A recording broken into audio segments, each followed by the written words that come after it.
ABC Actu. ABC Actu, c'est l'essentiel de l'information.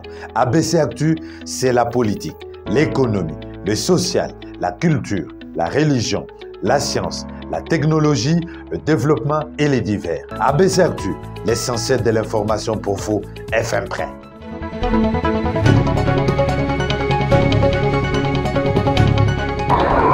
À 2023, une nouvelle année qui s'ouvre, année remplie de défis à relever, notamment les élections en République démocratique du Congo. ABC Actu vous fait revivre ce qui a marqué le pays en 2022 à travers cette page rétrospective.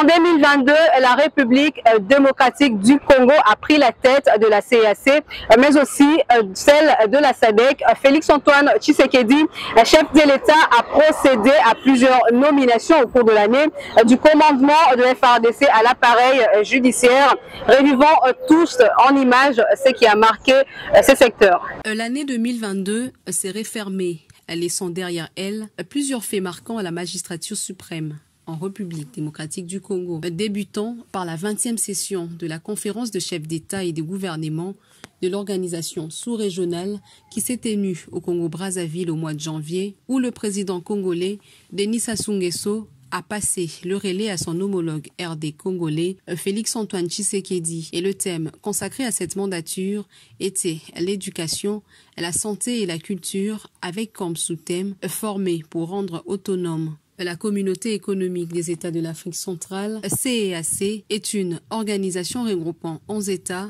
notamment l'Angola, le Burundi, le Cameroun, le Gabon, la Guinée équatoriale, la République centrafricaine, la RDC, la République du Congo, le Rwanda, le Sao Tomé et Principe, ainsi que le Tchad. Son objectif est de créer un marché commun pour un développement économique, social et culturel de pays membres. Le mois suivant, le samedi 5 février, Félix Tshisekedi va participer à la 35e Assemblée ordinaire de l'Union africaine à Addis Abeba, où il a passé le flambeau au président sénégalais Macky Sall après son mandat à la tête de cette organisation, exercice 2021-2022. Durant ces mandats, il faut retenir que le financement en faveur de pays africains dont les économies étaient terrassées par la pandémie du Covid-19, l'implication de Félix Tshisekedi dans le conflit entre l'Éthiopie, l'Égypte et les Soudans au sujet du barrage de la Renaissance du Nil. En tant que président sortant, son mandat était axé sur le thème « La culture africaine ».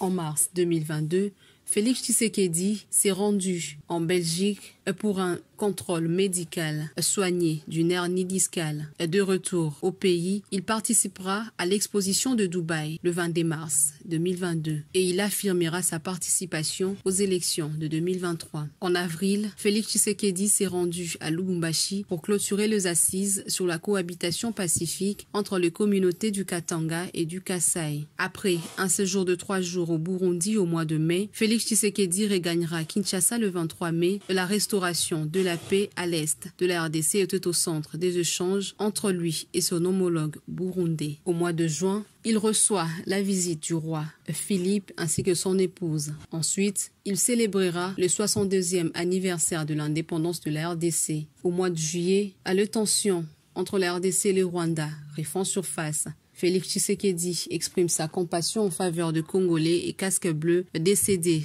de suite aux manifestations contre la MONUSCO à l'est du pays. Et au mois d'août, le 42e sommet de la SADC s'est ouvert, où la RDC portera enfin le flambeau de cette organisation. Et puis, elle subviendra à l'inauguration de l'usine d'eau à Lembaïmbo, à Kinshasa. Quant au mois de septembre, Félix Tshisekedi participera à la 77e Assemblée de l'ONU, où il va dénoncer le soutien du Rwanda au M23. Ensuite, il procédera à la nomination de nouveaux mandataires, mais aussi de plusieurs autres membres dans plusieurs secteurs. Novembre 2022 est caractérisé par la 3e phase du processus de paix de Nairobi au Kenya, où Félix Tshisekedi a appelé les groupes armés à déposer les armes par visioconférence. Le mois de décembre, Félix Tshisekedi lancera la conférence de gouverneurs à Mbandaka.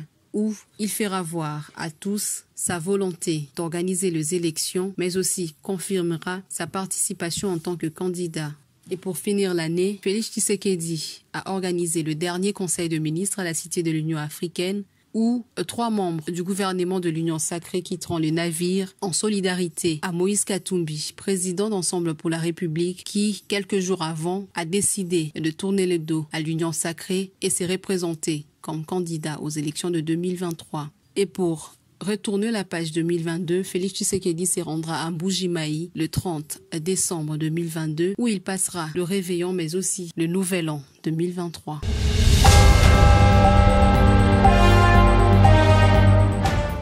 Du côté de la primature, une année bien chargée pour le chef du gouvernement, entre autres le lancement du projet local de 145 territoires, mais aussi l'évaluation de l'état de siège au Nord Kivu et en Ituri. Regardez.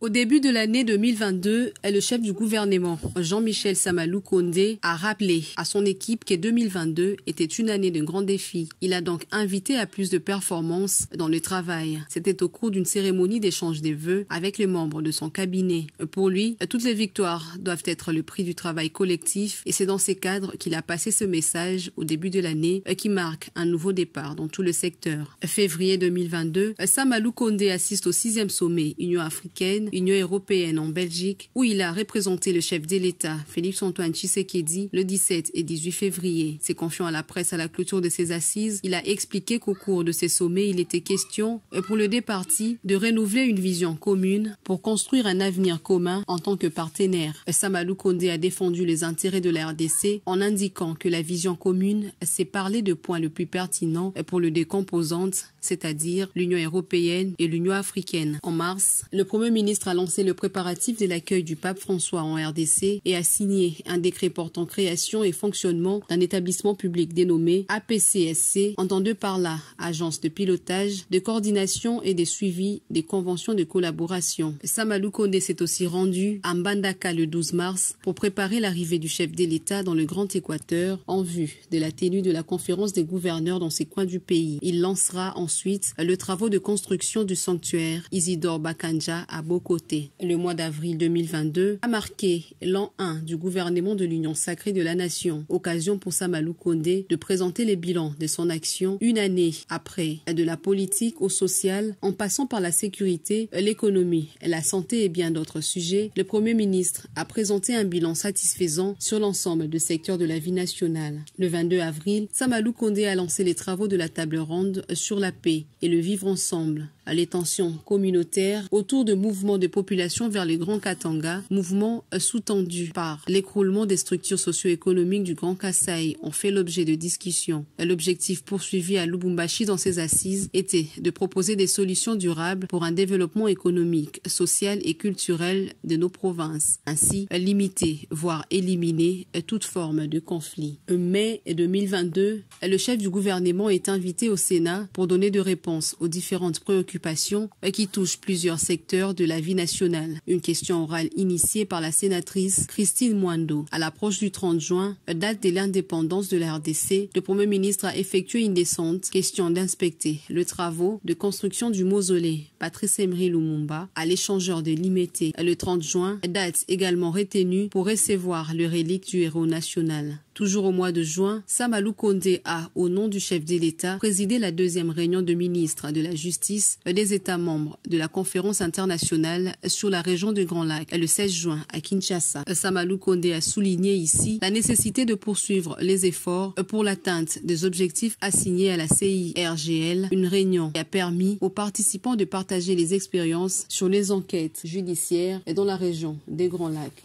Le mois de juin 2022 a aussi été marqué par la visite du couple royal de la Belgique en République démocratique du Congo. Et le mois suivant, le Premier ministre a plaidé pour l'éradication de l'insécurité dans la partie est de la RDC, une condition nécessaire pour promouvoir le développement à travers les échanges commerciaux entre le pays membre de la communauté des États de l'Afrique de l'Est. C'était à Arusha, en Tanzanie, et dans le cadre du 22e sommet ordinaire de cette organisation. Participant à la 8e édition de la TICAD à Tunis, août 2022, Samalou Kondé a appelé les partenaires de l'Afrique à être plus regardants quant à la traçabilité de matières matières premières venant d'Afrique et a exigé plus de transparence dans les transactions financières y afférentes. Des retours au pays, le chef du gouvernement s'est rendu à Bunia, en Ituri, mais également à Goma, au Nord Kivu, pour évaluer la situation sécuritaire dans ces provinces sous état de siège. Des échanges avec les autorités militaires et la société civile ont eu lieu pour mieux orienter les actions de paix dans cette partie de la RDC. En octobre 2022, Samalou Kondé a assisté à plusieurs activités, notamment la 8e édition de Makutano et le dépôt du projet de loi de finances 2023 à l'Assemblée nationale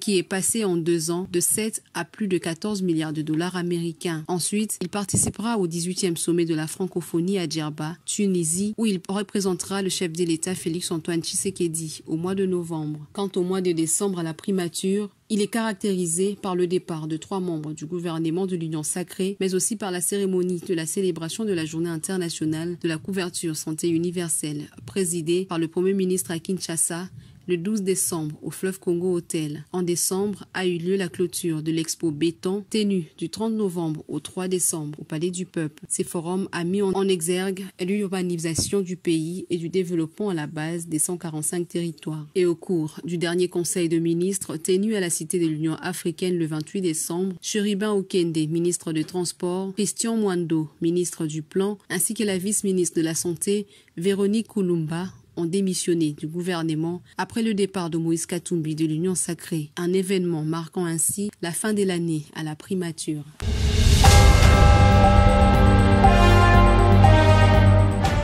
Cette fois-ci, rendons-nous à l'Assemblée nationale, session de mars ou celle de septembre. Qu'est-ce qui s'est passé dans cette chambre du Parlement congolais? Je vous propose de revivre le tout en images. La chambre basse du Parlement en République démocratique du Congo a connu des sessions serrées pendant l'année 2022. Plusieurs questions préoccupantes ont marqué la session de mars qui s'est ouverte le mardi 15 mars 2022 au Palais du Peuple. En ce moment, l'avenir du bureau Mbosso est très incertain, surtout avec la démission et la déchéance de Jean-Marc Aboun de l'UDPS et de l'Union sacrée de la Nation. Quant aux élus nationaux, ils accusent le bureau de bloquer plusieurs actions parlementaires. L'épineuse question de l'état de siège était aussi présente dans les débats. Et pendant la même session, les débats sur les réformes électorales en vue des élections de 2023 étaient au rendez-vous.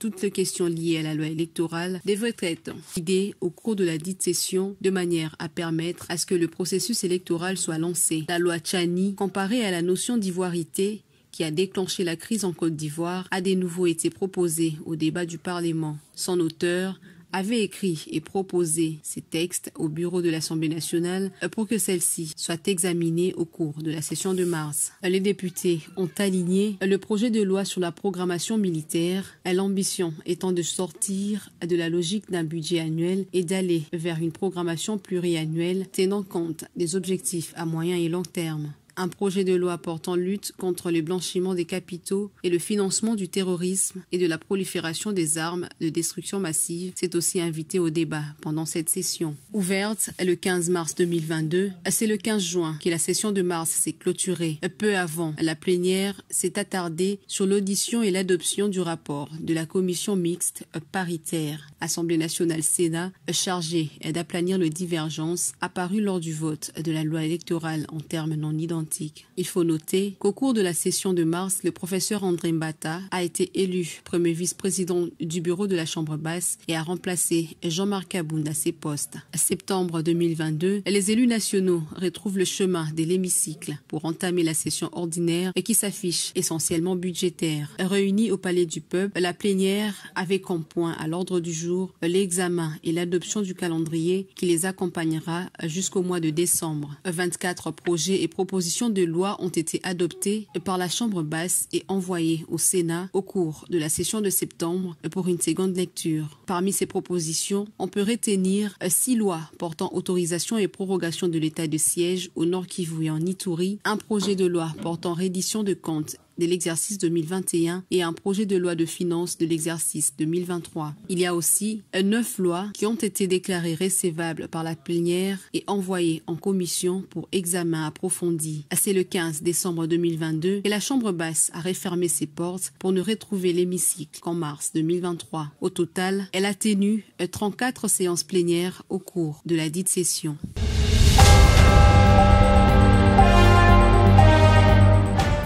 En 2022, Jean-Marc Abound a démissionné du bureau de l'Assemblée nationale, refait surface après plusieurs mois des silences et crée son parti, l'Alliance pour le changement, mais sera très vite livré en justice et transféré à la prison centrale de Makala. Que faut-il retenir de Jean-Marc Abound en 2022?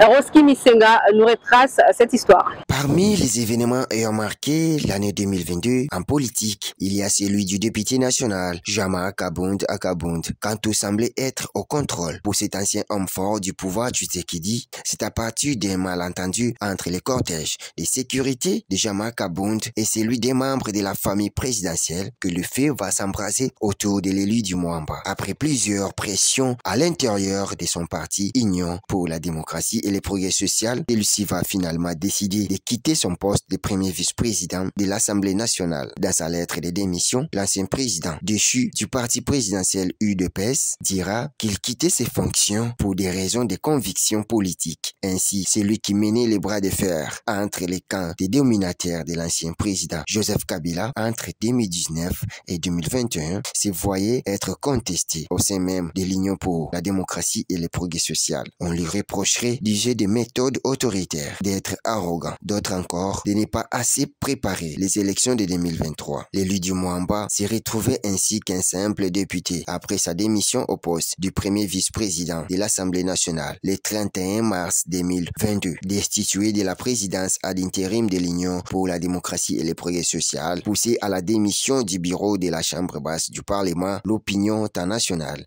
qu'internationale constatera un silence inédit de celui qu'on appelait autrefois 520 gigas. Finalement, dans la matinée du lundi 18 juillet 2022, Jean-Marc Abound va délier sa langue et s'adresser au reste du monde dans un point de presse organisé dans sa résidence de Kingabwa. Dans son speech, l'ancien premier vice-président de l'Assemblée nationale va peindre un tableau de la gestion du pays par Félix Tshisekedi, très sombre, allant même à qualifier ses anciens frères d'armes des jusseurs, d'incompétents à la tête du pays. Comme il fallait s'attendre, il annoncera dans la foulée la création de son propre parti politique dénommé Alliance pour le changement, qu'il va positionner dans l'opposition face au pouvoir d'un fils Tshisekedi dont il a toujours clamé haut fort être un héritier politique, se croyant être débarrassé de l'épine qui était celle de l'ad intérim de la présidence de l'Union pour la démocratie et le progrès social. En créant son propre parti, Jean-Marc Abound se verra être poursuivi par la justice pour outrage au chef de l'État et autres chefs d'accusation. Si à la première audition du 28 juillet 2022, parquet général près la Cour de cassation, Jean-Marc Abound était relaxé, ça ne sera pas le cas à l'audition du 9 août 2022, où le président de l'Alliance pour le changement sera mis sous mandat d'arrêt provisoire et transféré à la prison centrale de Makala en attendant le début proprement dit de son procès. Bénéficiaire d'une assignation à résidence surveillée, cette décision de la Cour de cassation n'a toujours pas été exécutée et le député Abound se trouve toujours derrière le mur.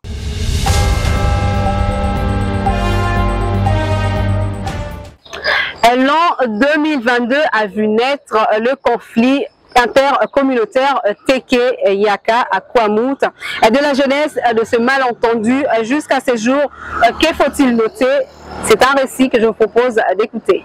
L'année 2022 est conjuguée, certes, dans le passé, mais elle nous laisse en mémoire un panoplie d'événements qui ont laissé plusieurs familles dans la misère, entre autres les conflits entre les communautés Teke et Yaka dans la province de Mai-Ndombe, précisément dans le territoire de Kwamout. Ces conflits ont provoqué les violents affrontements entre ces deux communautés Teke et Yaka depuis le début du deuxième semestre de l'année dernière. Des personnes armées s'y réclamaient membres de ces tribus et s'affrontaient à cause des conflits fonciers de longue date. Pour la petite histoire, le peuple Teke sont les premiers à s'établir sur les plateaux de sable qui s'étendent sur les deux rives du fleuve Congo depuis des décennies et ont réussi à mettre en place un système de gouvernance qui a ensuite été adopté par d'autres groupes. Quant aux Yaka, aussi appelés Bayaka, ils sont arrivés sur le lieu peu après les Teke. Ce peuple agriculteur cultive du manioc, des ignames et autres produits. Il pratique aussi l'élevage. Cependant, pour pouvoir exploiter les terres appartenant aux Téké, les Yaka doivent payer une redevance au chef coutumier Téké. C'est un arrangement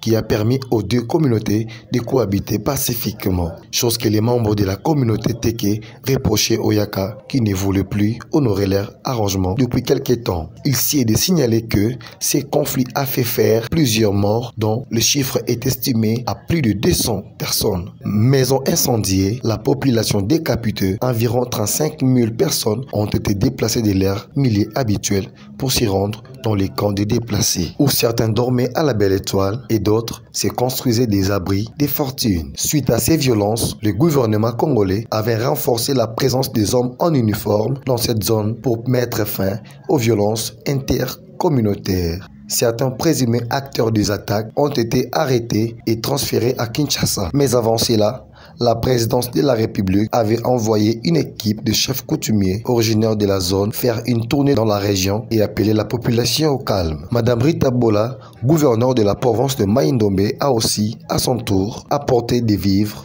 des tôles aux déplacés. Il est à savoir que le cardinal Ambongo n'était pas resté indifférent suite à cette situation atroce. Il s'est rendu sur le lieu pour réconforter les victimes du conflit Téké-Yaka. De son côté, l'opposant Martin Fayulu Madidi, tenant compte de l'organisation des élections en 2023, le coordonnateur de l'Amouka a souligné l'impossibilité d'enrôler les grands bandundu compte tenu de l'insécurité qui a secoué Kwamouth lors d'une conférence débat animée le jeudi 22 décembre 2022 à Kinshasa. Par ailleurs, il y a quelques semaines passées, les services de sécurité de la province de Kwango ont mis la main sur 14 présumés assaillants armés accusés d'avoir commis des violences à Kwamouth lors des conflits Téké-Yaka, conflit qui a fait plus de 200 morts. Depuis juin dernier, parmi les personnes arrêtées, il y a 9 hommes et 5 femmes. Elles ont été présentées au gouverneur de Kwango. Plusieurs biens volés lors de l'attaque dans différents villages de Kwamouth ont été récupérés de main des assaillants.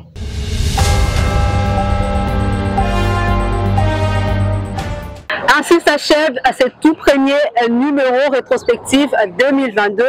ABC Actu, c'est l'essentiel de l'information.